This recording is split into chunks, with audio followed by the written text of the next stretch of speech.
আল্লাহর ইবাদতের তৈল যদি আপনি দেয়া দেন এটা দিনের পথে চলবে, আর শয়তানের তৈল দিলে পরে এটা শয়তানের পথে চলবে।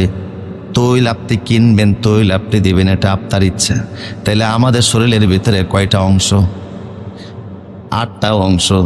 এদিকে সাইড, ওদিকে আল্লাহর অংশের কোনো মৃত্যু নাই। 3 নফস এবং রূহের কোনো মৃত্যু নাই। এটাকে শক্তিশালী করতে হলে রাতের ইবাদত লাগবে। এই জন্য আল্লাহ পাক বলেন, নবী হে আকামু কিলা, রাত্রিবেলা আপনার মন এবং অন্তর একসাথে কাজ করবে।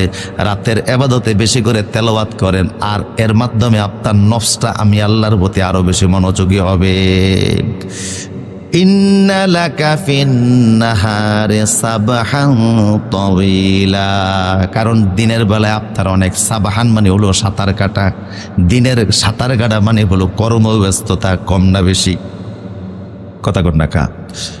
দিনের বেলায় কর্মব্যস্ততা বেশি, কাজ বেশি, সেই কাজের কারণে অনেক কাজ আপনাকে করা লাগে, এই কারণে মনোযোগ দেওয়া কঠিন হয়ে যায়।